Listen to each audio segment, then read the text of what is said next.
Ready to go. Good.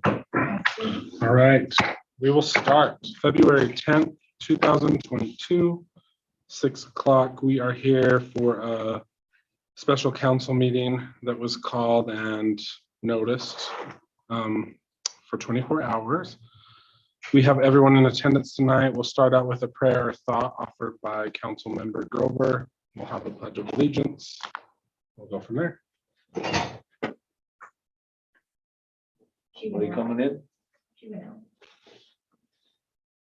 Our Heavenly Father, as we gather together this evening, we pray for thy guidance, for thy support, that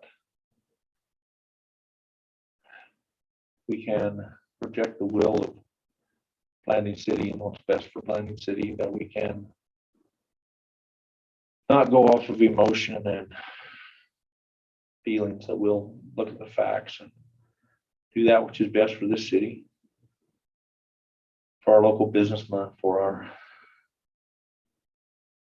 community members. We're thankful, Father, for this land that thou hast blessed us with. We petition thee also at this time that the rains and the snows will come, that we'll be able to continue to reside here and to prosper in this beautiful place that thou hast blessed us with. We ask for these things in the name of thy Son, Jesus Christ. Amen. Amen.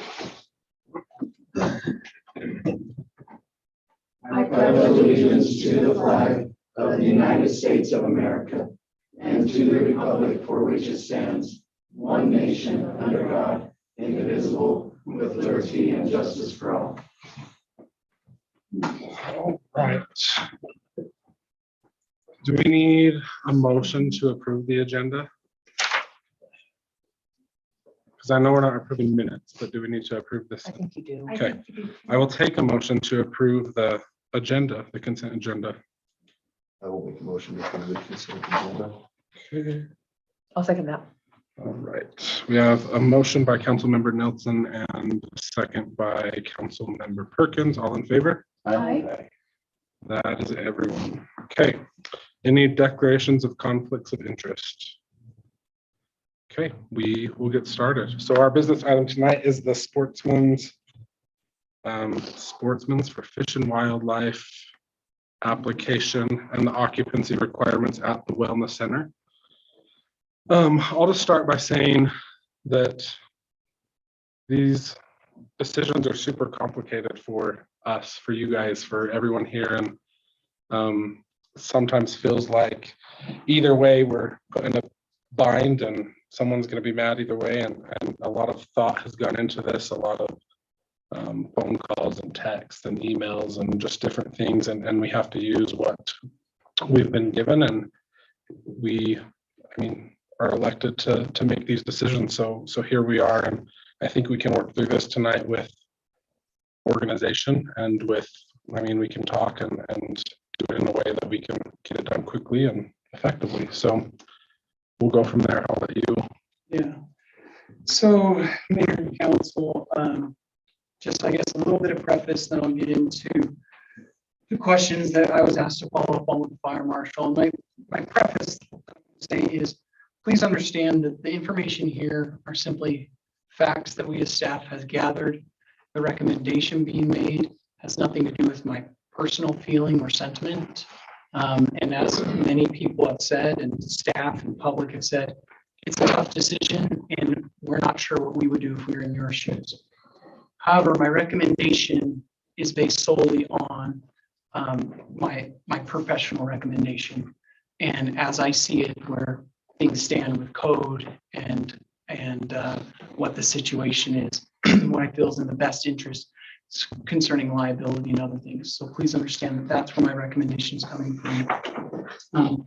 So I followed up with our fire marshal with your specific question that was proposed by SFW regarding if we had fire trucks positioned outside, could he make a temporary exception for the occupancy? And then there were a couple other follow-up questions. I put in here the direct answers to the direct questions. Yeah. There's copies of what you're going over on the Yes. back, right? There it is, yeah. Okay. So anybody that wants to see that, and if anybody hears from the public, please sign in to the sign-in sheet. So I'll just quickly highlight what he said. And then any other questions, honestly, I think I tried to make this like a frequently asked questions. So most of the questions that have been asked, here are the facts surrounding it. And in the end, the council has the ability and the authority to make whatever decision they decide as detailed in the recommendations and the council options on the last page. So long story short, the fire marshal said that he would not permit an occupancy greater than 299 with any sort of temporary fixes. I asked him, what about recalculating? I asked him about if we recalculated it based on the assembly calculation, and his comments to both of those things. And this is also what he and his staff had told me over this previous year was, no, those calculations basically are out the window because the A4 status of that gym requires, if we want 300 or more, there has to be a sprinkler system. Now the question was asked. So we don't have to because it's the only item on the agenda, so we can still take it. Like we can still talk to. Sorry, I'm just clarifying if we need to have public comment. The other question was asked was how was the 299 app calculated? And what we discovered was, as mentioned in here, that's what was put in the architectural designs that was approved through construction, the plans, and when we did the bonding. And when I say we, I mean the city. But essentially, because of this state code that 300 or more requires a sprinkler system, what the architect did in the plans, knowing that there wasn't a sprinkler system, he set it for the maximum occupancy allowed without a sprinkler system. So there's no calculation involved. And as the fire explained to me, that calculation, those calculations based on years are a moot point. They go out the window. We have an occupant load greater than 300 or more, or a square footage 12,000 or more. So that's some of the key questions that were asked. And so I will just leave it at that for the council to discuss, or if you have any questions. What is the square footage of the, Yeah, that's, The rec center is almost 15,000 square feet. I don't understand why they. why we're dealing with an occupancy and number. We're not, because according to code, group A4, if one of these conditions exists. We needed a fire. So our building right now with one person in it is out of compliance. You are correct. Correct. That is correct.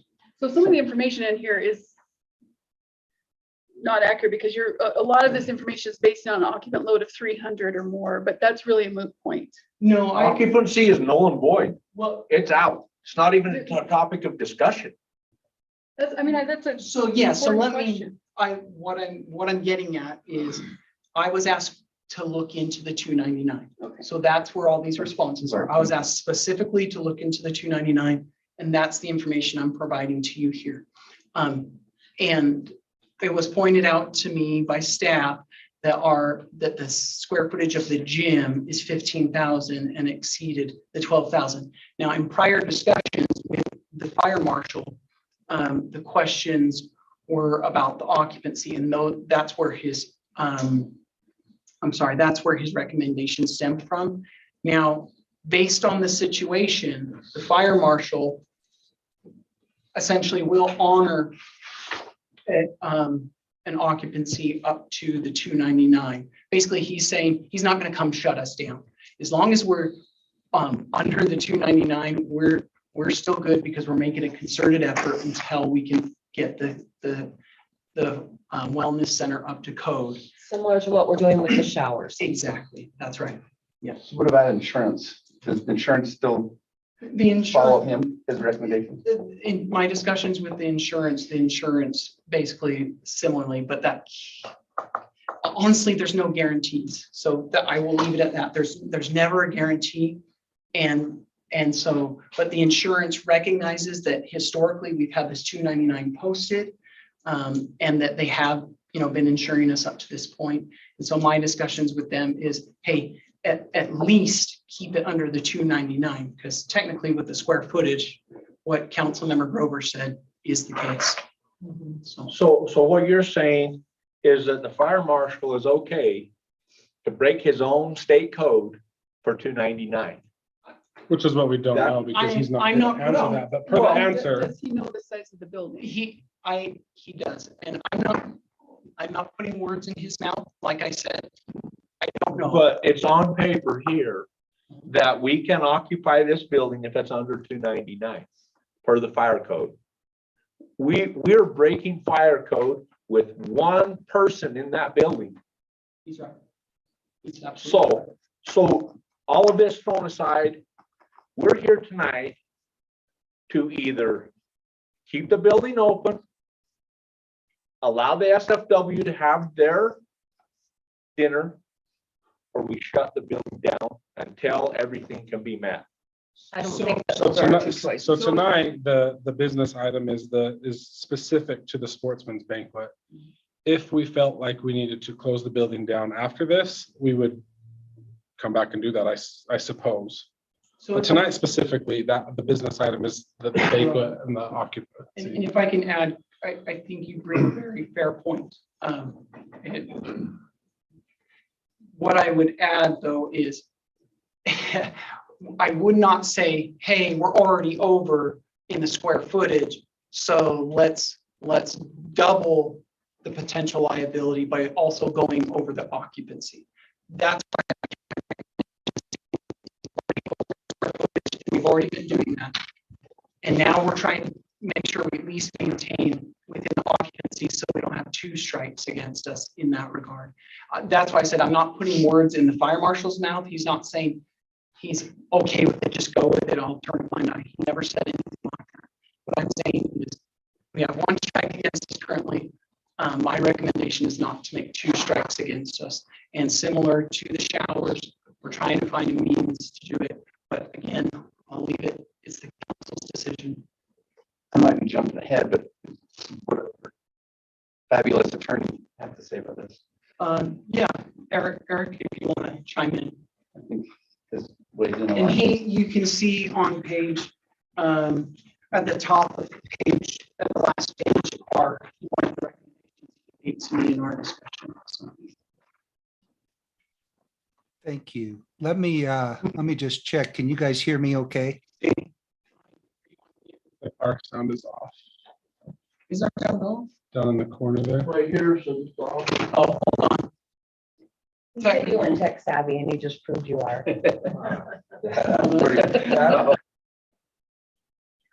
Should I try again? Can you hear me now? That's perfect. Thank you. You gotcha. Okay, great. From the things that I've seen, let me just review, and thank you very much to the city manager for his fine overview. There have been two expert opinions presented to the city, one from Scoot Flannery with Jones and DeMille Engineering, and the other from the state fire marshal. I would add also our city building official. Okay, thank you. And I guess I haven't seen anything in writing from the city building official, but I take that at face value. So there really can be no doubt that if you follow the recommendation of the state fire marshal, that is a safer course. You're staying within what I understand is the posted occupancy for the building. However, I will note that is the safest course. That isn't the only course. But it really wouldn't be fair to put the risk that is associated with going over that on any of the city personnel. It's a risk that the city needs to take, and that's a decision of the city council. The state fire marshal does not have jurisdiction to enforce the fire code within Blanding City unless that's given to him by the city council or the local fire official. And so, I just kind of point that out, that really there are others that are tasked more directly with these things than the state fire marshal. So there is a risk there. However, that risk has existed since the building was constructed.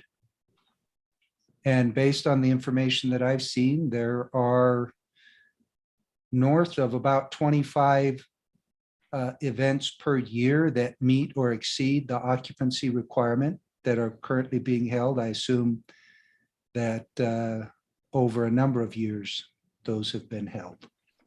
Eric, can I give the council a little context on that? Sure. So last year when we discovered this, I had staff put together a list of any events that were 299 or over or close to it. And I believe I showed that to council at that time, but that's what he's referring to is this list. And he's right, there are several events that are happening.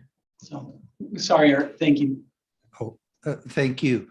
And so, the city has borne the risk of those events up until this time, perhaps a little bit unawares. And really the question is, now that the council is made aware, what course does the council want to take? I certainly have not seen enough enough from an expert from Jones and DeMille to say, oh yeah, that although it is not consistent with what the state fire marshal says, there's not enough detail there for me to understand how they come to their conclusions. But there are two different experts that come to two different conclusions. The one is a little more detailed, and we understand why the state fire marshal comes to his, why Scoot Flannery has presented what he has and the rationale behind it. I don't know enough to weigh in on how effective that opinion is or those conclusions are. Thank you. So the other point of concern is not just the fire marshal, as he can't come in and shut us down, but he can, basically he's been advising us on what the liabilities are and what the state code is. Our insurance, however, can say, hey, not only were you over the 12,000 square feet, you also had an event over the 300, and our insurance can say, hey, because of that, we're not going to cover you in the event of an incident. I think fair points have been brought up by Councilmember Grover as well as our attorney that we have historically had a lot of events there, but that was without the knowledge that we weren't following state code. Dave was talking, Cheryl had a question, and her question was, should we have a public comment period? And I didn't have that listed because of the one business item, and my intent was that if anyone from the public had something to say, you could raise your hand, we can talk about it. And obviously we've heard public comment about this before, so the public comments that we've heard have been taken, and we don't need to hear kind of the same thing over and over again. But if there's new stuff, we're obviously here to listen and talk about that. So what questions do y'all have or comments or anything, I guess? I have a question for the attorney. So one thing that we discussed is the liability risk to the city in allowing this event. And attorney on the other side, if heaven forbid there is something that happens in our facility. But it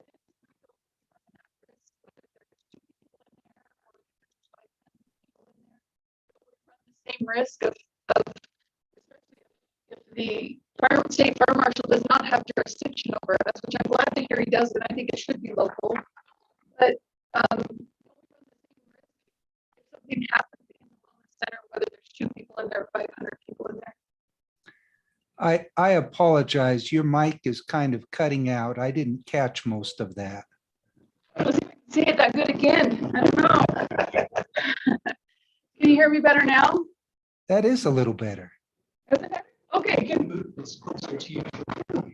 Oh, I get it. Okay.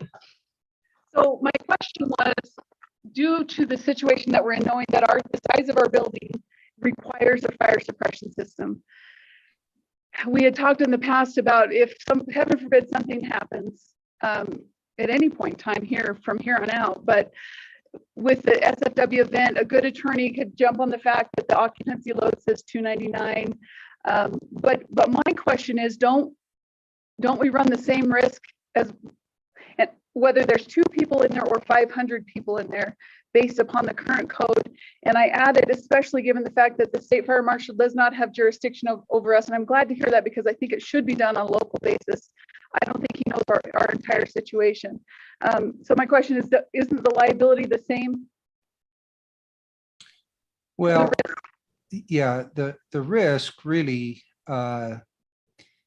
is with your insurer and the position your insurer would take as to whether they would cover the city.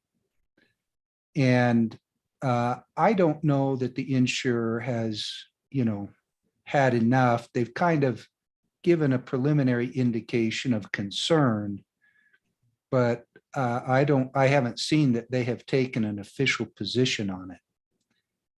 And that's really, because they're the ones who mitigate the risk. I mean, the damages will be what the damages are if there were a fire. And you primarily mitigate that with insurance.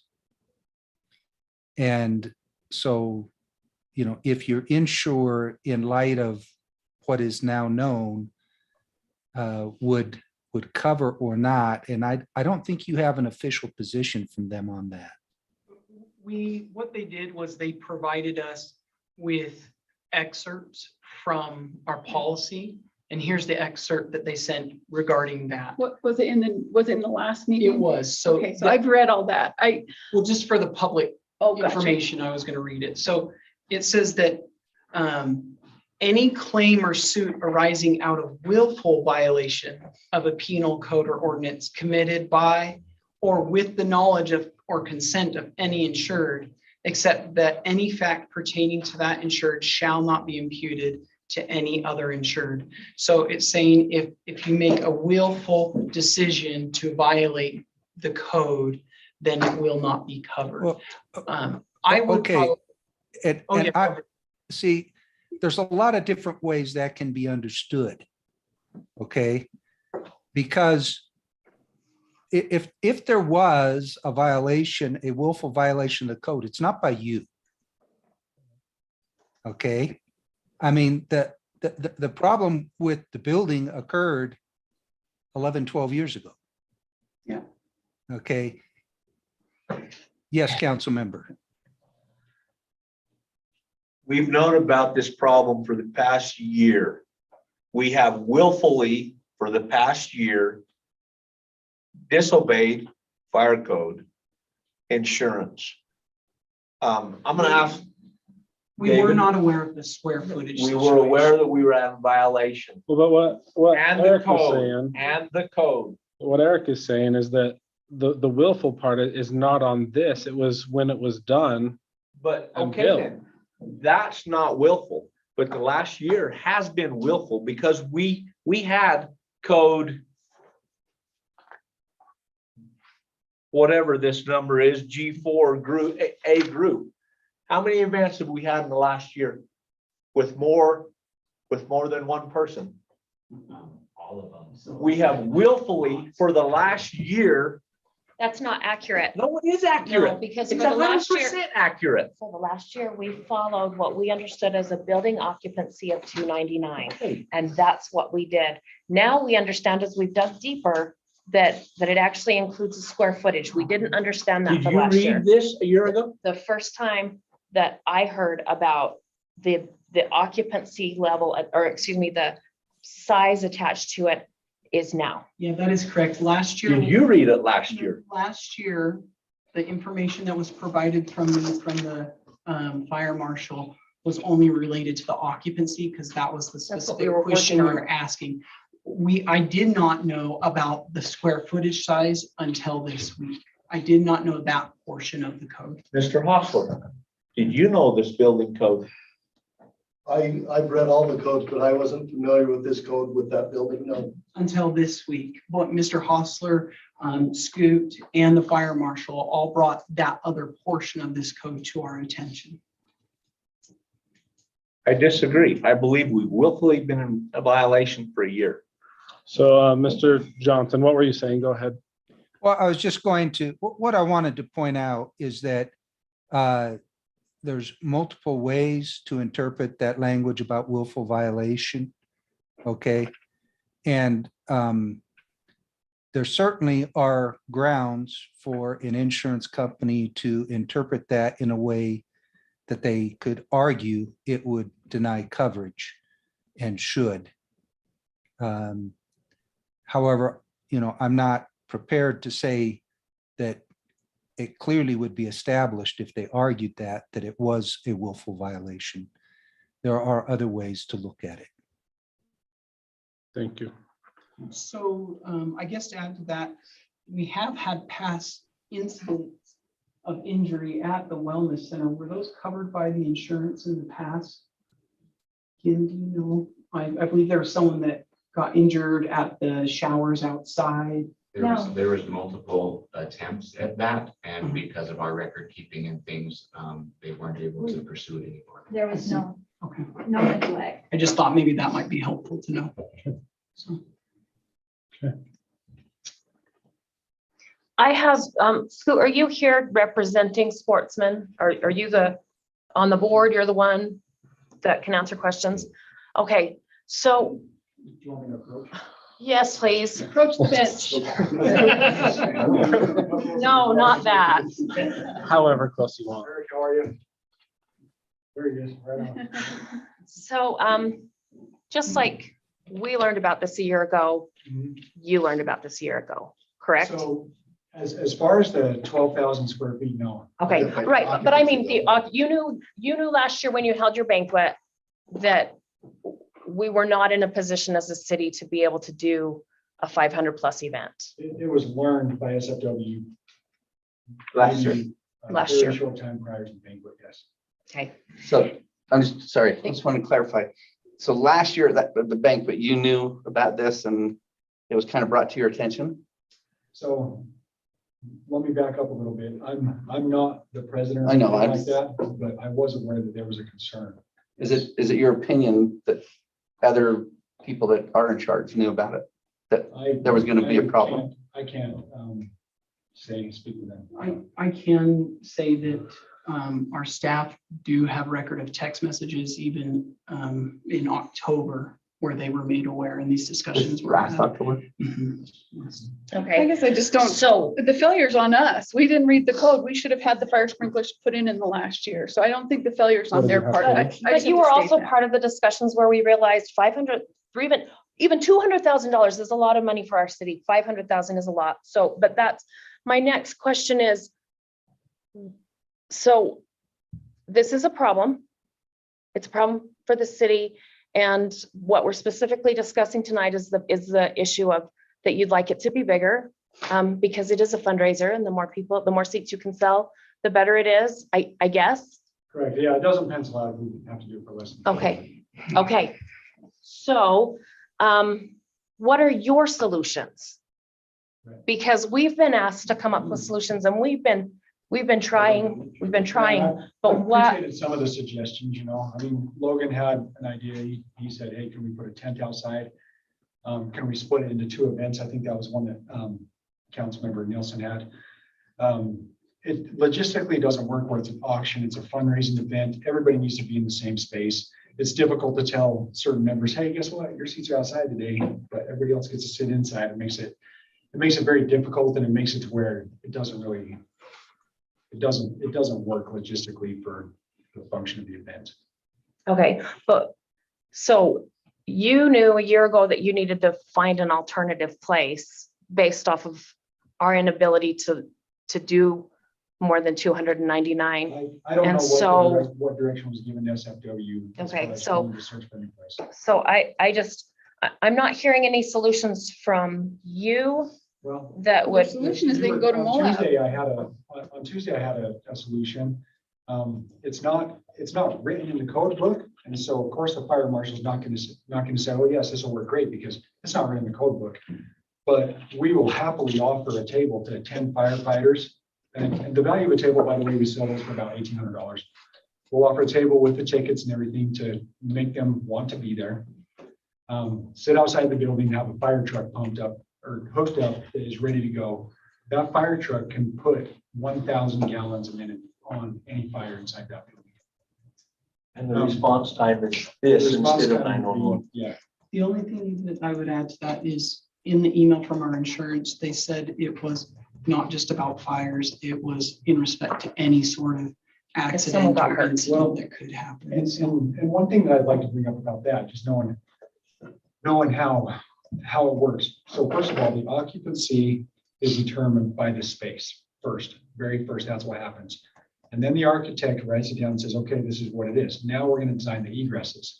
Well, the architect at that point, I don't know how, but they put 299 on the building. So For the gymnasium. for the gymnasium. Well, they did that by calling it an athletic, what they call it, an exercise room, which is not the case. You've got bleachers in that room. It's like immediately you're not there. It's a different occupancy. But that being said, the physical characteristics of the space, the egresses are sufficient for for that type of, or what am I trying to say, for the larger function. The number of exits. Correct. and So everything. let's say it was 1,000 people, you have enough exits for 1,000 people. And then it jumps to the fire code. And that's when the fire code says, okay, if it's over 12,000 square feet, I didn't want to bring that up, but it's been brought up by everybody. If it's over 12,000 square feet, you need sprinklers, or if it's over 299 people, you need sprinklers. So- That's an or situation. Right. I'm actually saying something kind of in support of what he's identifying here, how he's detailing this. So that's how this originally came about, is I was looking at, well, what's our occupancy for COVID? And I said, well, we have a number of exits. We have a good number of space. We should definitely be able to occupy at least 1,000. But in my discussions with, and I wholeheartedly agree with that. That's why I said personally, I also think this is dumb. And so my recommendation is not based on what my personal thought is.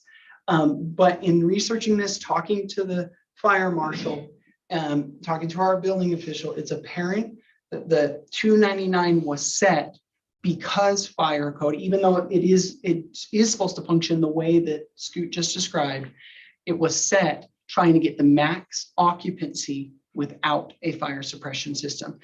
and do we know what the fire code was 10 years It ago? was the same. It was, okay. And something, so, and this would be maybe a question for Eric, but if someone sprains their ankle, how would a fire sprinkler help that? Yeah, I don't disagree.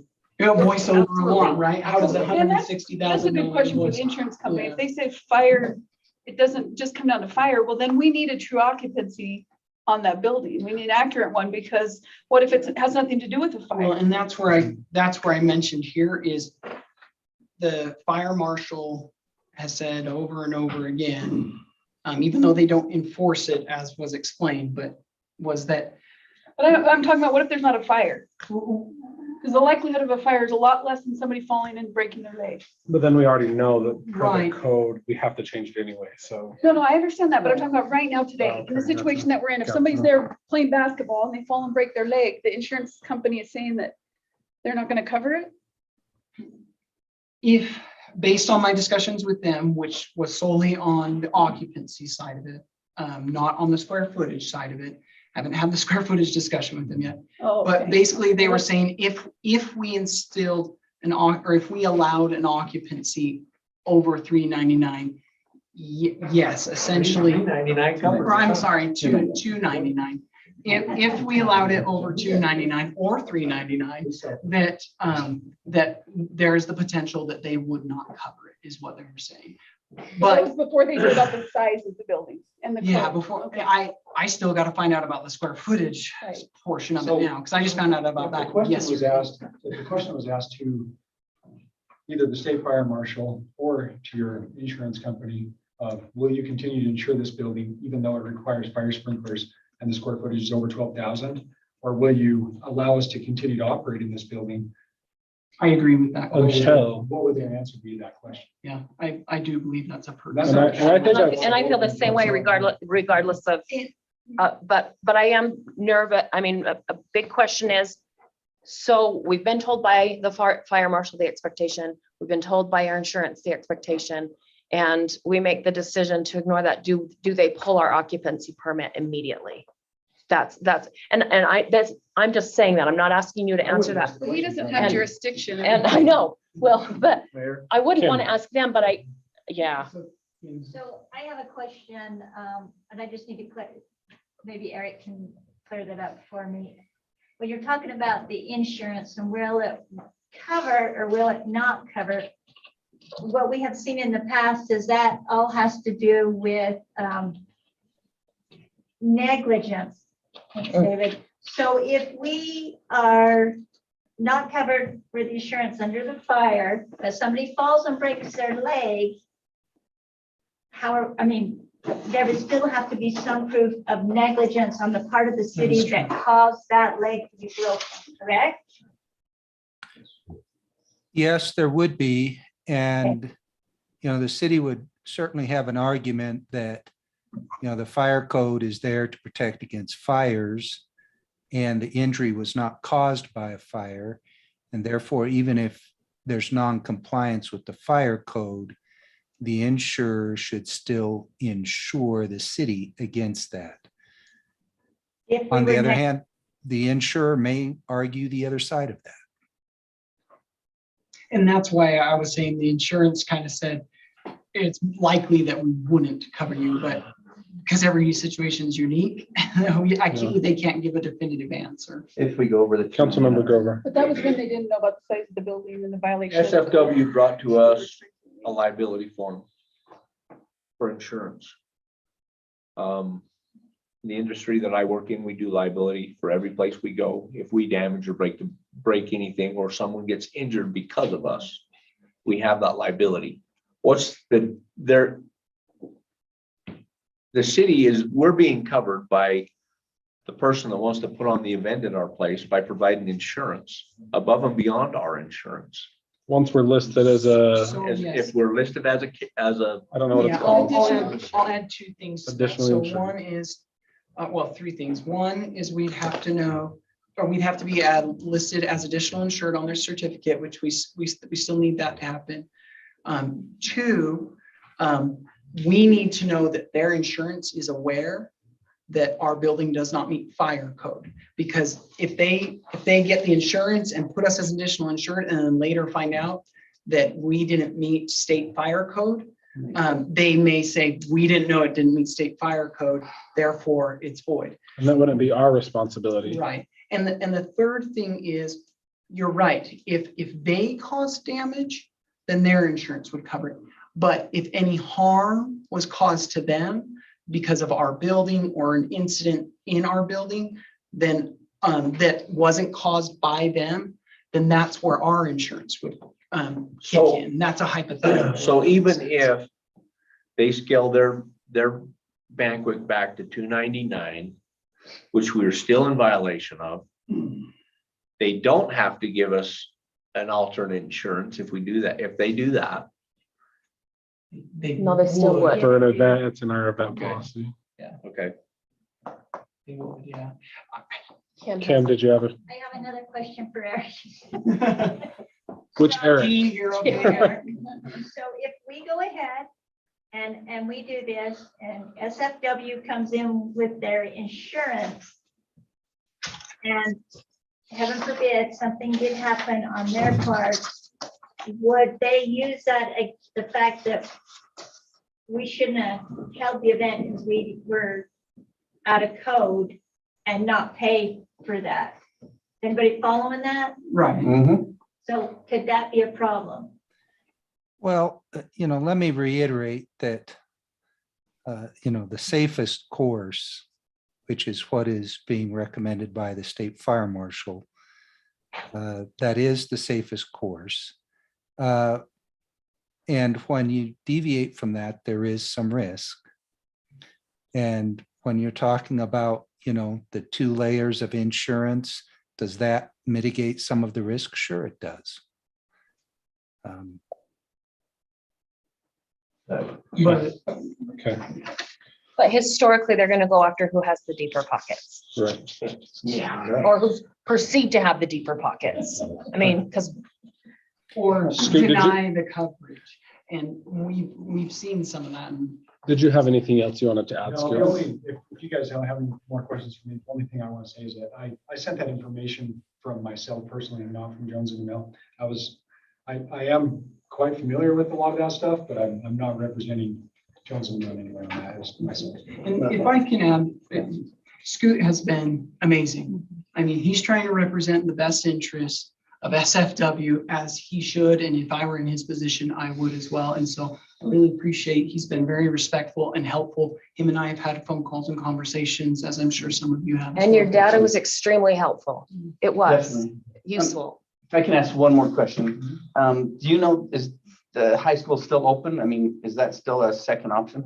I'm not aware of that. I don't know if the size is quite big enough. Has it been asked? For me, it hasn't. It would be for me or Tip or Tony, so I'm not sure. Last time we talked, wasn't it still on the table of that could be a second I don't know if location? it's ever been asked. I mean, like Scoot said, I haven't heard it from Tiff or Tony that And it's been when I spoke to them specifically on the phone asked. Last week, they said they haven't asked because Yeah, It- I knew. it- Seat at the table. but I don't want to put words in their mouth because maybe Right. they have since I spoke to them. Kim, The one thing that I would question on the school district is it's FSW, which means guns. Well, they held it there they told me they held it there for 10 years. yeah, I mean, it's not our But decision that- for them. Right, and- that, But the question's valid. so. I got a thought. If you separated people into 2 different places and you video auction, I'm thinking video auction just because I was at a meeting last night about a horse sale. And we're putting it on video auction. And we're gonna go nationwide with video. Could you not put it on video in both places? Have some of the stuff at both places offer for auction?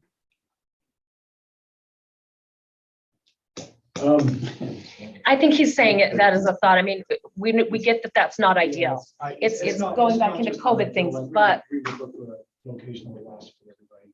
I mean, that was just what it had to be, And typically with events, city events, it's always incumbent upon the organizer to provide us with the plan or the solutions. So any city that I've worked in, or when I've been an event organizer trying to get permits from the city, it was always on me as the event organizer. If they had certain restrictions or parameters, it was on me as an organizer to get my event approval to show how I would meet those requirements. And so we've discussed different things. So even still with their current application needing the city as additional insured, we would still ask them, even without the occupancy Which is side of fair, it, how yeah. they're gonna work within Yeah. some of those parameters. Sorry, Josh, you feel like everybody Not a wants city to be council in there. I mean, are there vote. spouses, kids that maybe are not interested in? Like with the horse sale, it's If an it's our auction, and that is the primary purpose Yeah. of That they it. provide. They still have to They provide still the follow usual- along with it. Yeah, types of fundraising events. Yeah. like Oh, that. okay. I thought you meant how they're gonna plan a The standard games and things like that, and just. Right. Whatever's Over passed, video, they just- Okay. Could you do some of that stuff outside though? I mean, I can't think of the logistical way that would work, and we haven't done it yet. I mean, yeah, I guess if there might be one that's entirely outside at some point, in late March, it's kind of difficult to do. Right, I So, understand that, but I'm just trying to find any sort Well, of. I think I'm just gonna jump in there. I think it's clear that we're trying our best to find a solution and looking at all options in all different ways. So just know that, we're trying to find that magical way that no, everybody's not gonna be We definitely appreciate you hanging out guys there. doing what you're doing. I just, if it's black and white and that's the goal, you're already in the gray. And so, think about that as you make your decision. And I respect each one of you for holding this extra meeting and giving us this kind of attention and time. Appreciate And I it. think there's a lot to think about, and I appreciate Scoot and everything. He's given us a bunch. I think our attorney's given us a bunch of information that we maybe didn't have before tonight, which is helpful. And that's what that's the only thing that I would reiterate is the way our attorney phrased it and why I gave the recommendation that I did. And staff is that the fire marshal's recommendation is the safest course. Right. So that's how I think that's probably even a better way than what I phrased in my staff report. So. And I'll share my opinion, I guess, and then we'll let you, if anyone has a motion or there could be more questions, but my opinions maybe changed a little bit since from hearing from the attorney and from David and from Scoot and things. And I just can't be any more clear that this is super hard for people to make decisions like this and living in a small community like this with very passionate people. And however it goes, I think it's important to note that there was a lot of teamwork on all kinds of things to come to where we are.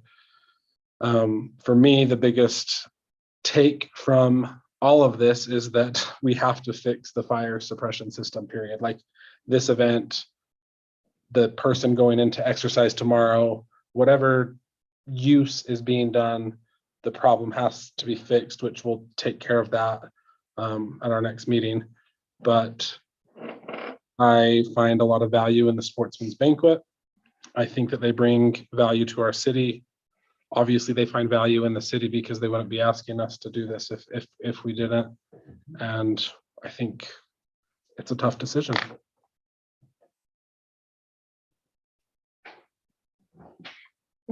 So it's up to y'all. And so let me say this before anything is done as well. When we bring this to a vote, the motion that's stated will be the motion that will need to be seconded, or a substitute motion could happen. When voting happens, a yes is a yes, a no is a no, an abstention from the vote is a no.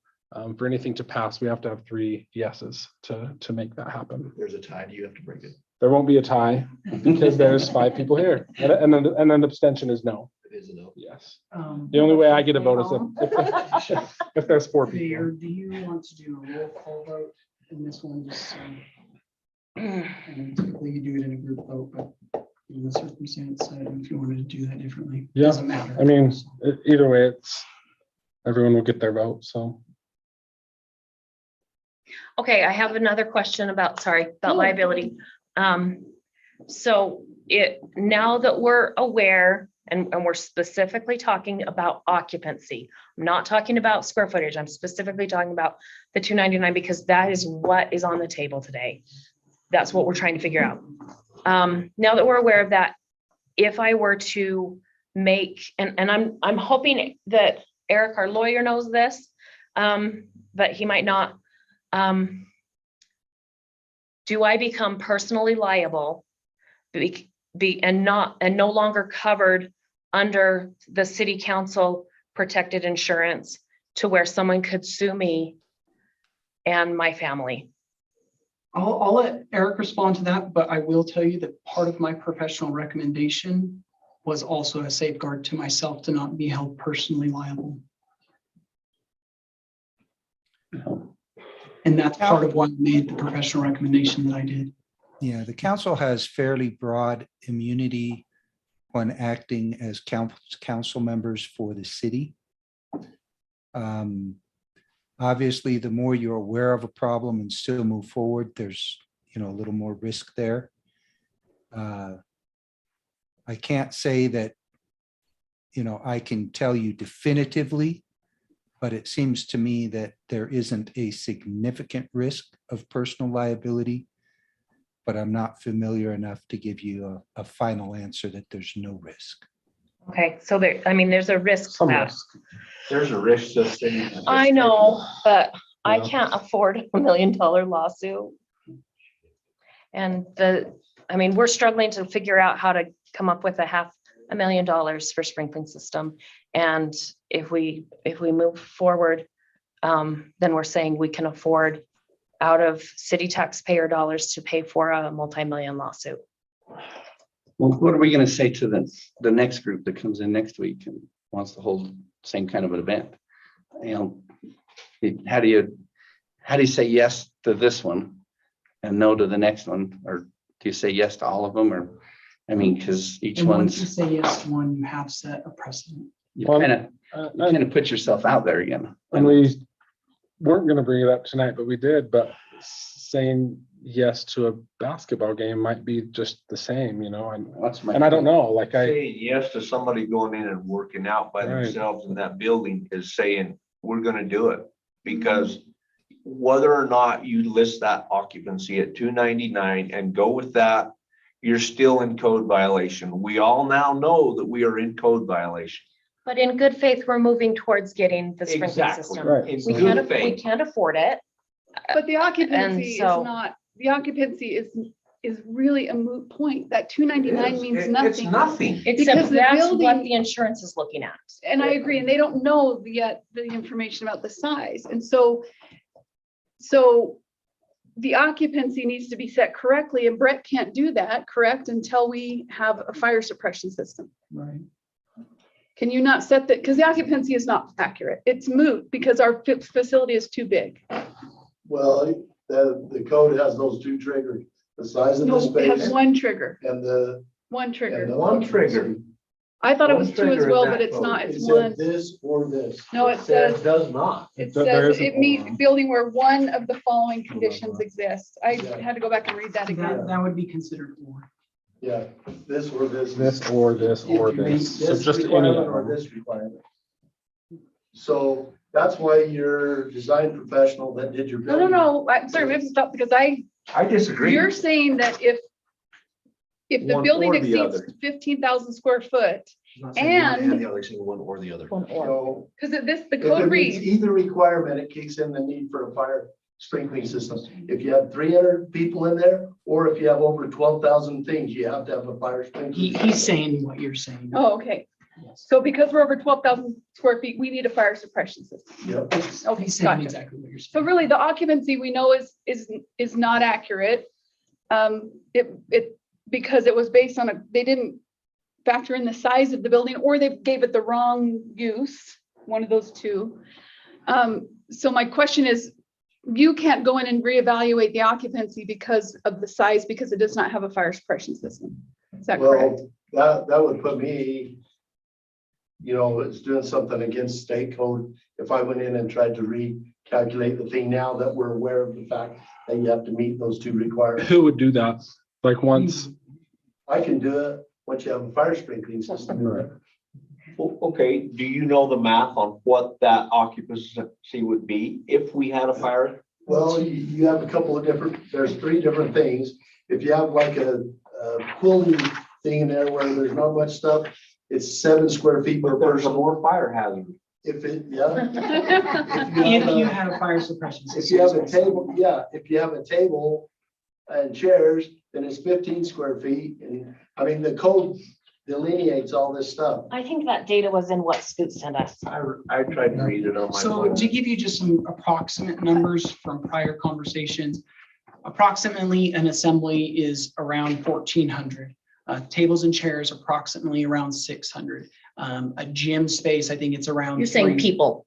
Yeah, Okay. people, around 300 occupancy or people. Yeah. By gym space. Like basketball games, like the volleyball gym being games, in use with things like that, yeah. So, and there's a whole list of potential uses, and that's why we called the fire marshal in the first place. I said, we had 299. Does this mean just when there's games going on, can we still have 1,400 for, like tree for all or something? And that's when he said, well, will you go check something for us? And we looked and there wasn't a fire suppression system. He said, well, that's why it's 299, because whoever approved that or designed that was trying to get you the largest number of occupancy without having a fire suppression system. But they forgot to take into account this size. You're absolutely right. Yep, that's right. And that's why when I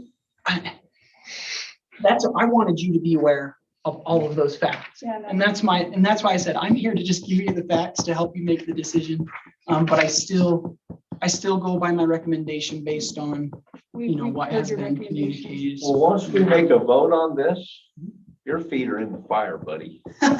Well, Because I will say that we've got to gather information and we've got to get moving. We've got to find funding. We've got to figure out how to do this.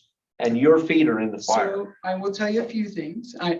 My feet have been in this fire for a year, first of all, and we've been trying to look at different things. I was given direction from council to hold off on that. I don't know that we're out of time, and I don't know that talking about the sprinkling system is gonna help. We can't solve that issue and solve the, and solve, yes. We can solve it by Correct, 30 minutes, thank but you. not tonight. City council But not- meeting, I will bring Okay, so I an think agenda something that item. we would be looking for is. Sorry, I'd like to make a statement, Mayor, if Okay. that's okay. So I just, this is an incredibly difficult decision. I mean, our $250 a month that we get is not paying for itself right now.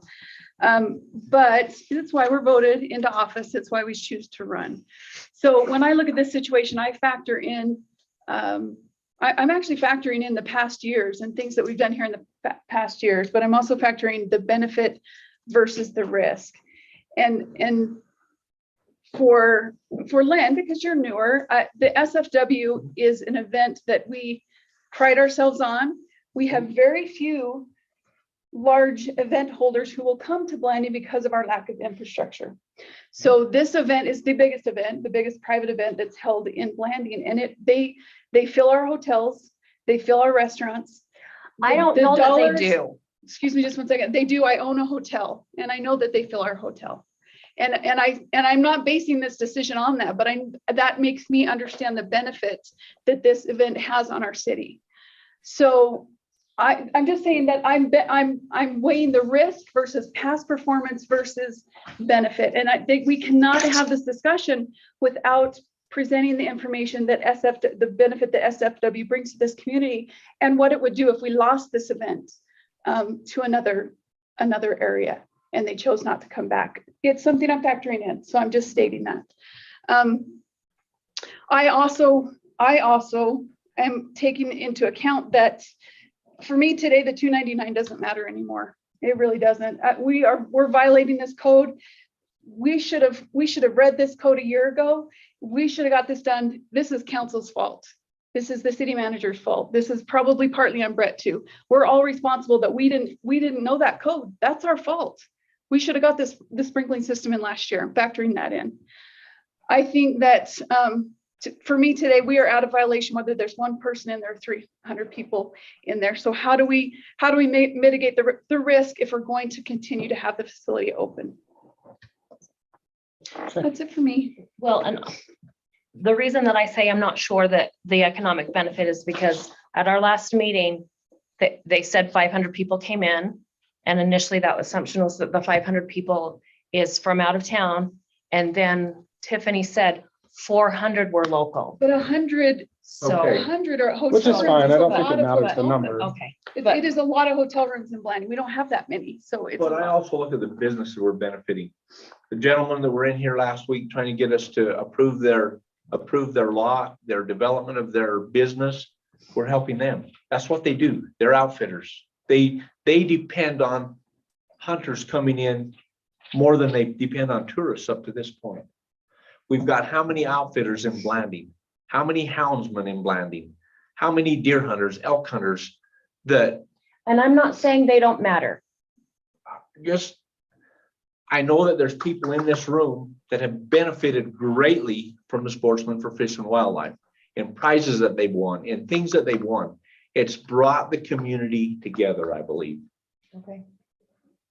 I guess I will make a motion. I move that we allow SFW to hold their dinner banquet in our building with a fire truck present, with an ambulance present, to mitigate any fire hazard that they may create. Or we shut the building down and allow no business, nothing to happen in that business until which time we can mitigate the sprinkler system. So I think we need one or the other. He can put it all in one motion, but But can you say or, like this or in a motion? Include it as one to drop the or with those things included. I don't like that motion. Or is that your? So own the, motion? the current motion is to allow SFW to hold their banquet in the building with the fire and ambulance, First part. or to close the building down. Because I think the close the building down needs to be, I'm not disagreeing with you on that. I think it needs to be a council discussion. But I think if they're two separate motions, and maybe that one is for the meeting that we discussed.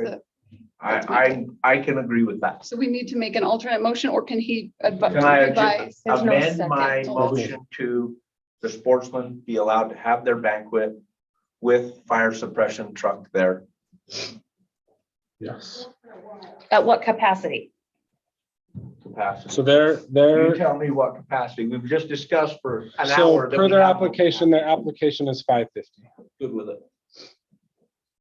Okay, so we have a motion by Councilmember Grover. Do we have a second? I will second the motion. Again, based on the fact that really the occupancy to me right now is a moot point. Okay, so we have a motion and a second to allow the Sportsman's Banquet to hold their event in the building with a fire truck and crew present. Did I miss anything on that motion? Up to their capacity of the 550 listed on the application. Motion by Councilmember Grover, seconded by Councilmember Bowers, all in favor. Aye. And we have Councilmember Grover, Nelson, and Bowers as aye. All opposed. Nay.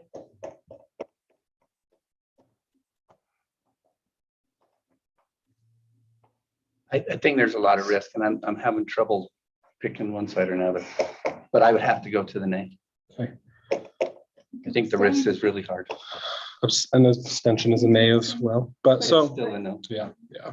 Takes three to, it takes three votes to pass. So the motion carries and we will allow the Sportsman's Banquet to hold their thing there. And I will say that's as of today. The discussion in 2 weeks may. I think there needs to be more discussion. per our event policy, we still, Based upon the current situation, as of today. yeah, so with per our event policy, we still need to make sure we get their insurance, what the city list says. There's things that will need to be done per the event policy, but per the motion, we will allow the number So 550 my question to the council on this. With the fire truck with the fire on this truck. approved motion is and an ambulance. not saying that we won't be able to, but what if we, for some reason, don't have the availability of a fire truck and an ambulance? Then I think We need we to make it happen. work that out in the policy, There's more problems in our community than we already have. which there might be. It's, I mean, it's fair. Right now, the motion will carry and we'll plan it and we'll work with the I'm just banquet. looking for direction from council. Part of the how you'd reason I like me to supported the proceed. motion is because of those two reasons. So those things need. So I think that what I was gonna say is we'll work with We the just- we don't have sportsman's. ambulance services, but we do have fires. We would have to outsource. We'll work with you guys to make a That's plan gonna to include this Whatever stuff. that in. costs. Out there. We are. Can I get a motion to adjourn? I motion to adjourn. So Or maybe the I'll take a SFW. motion by Katie and a second by Eric. All in favor? Aye. Okay. All right, we're done. We have another meeting in here, so if there's more conversation, go somewhere else.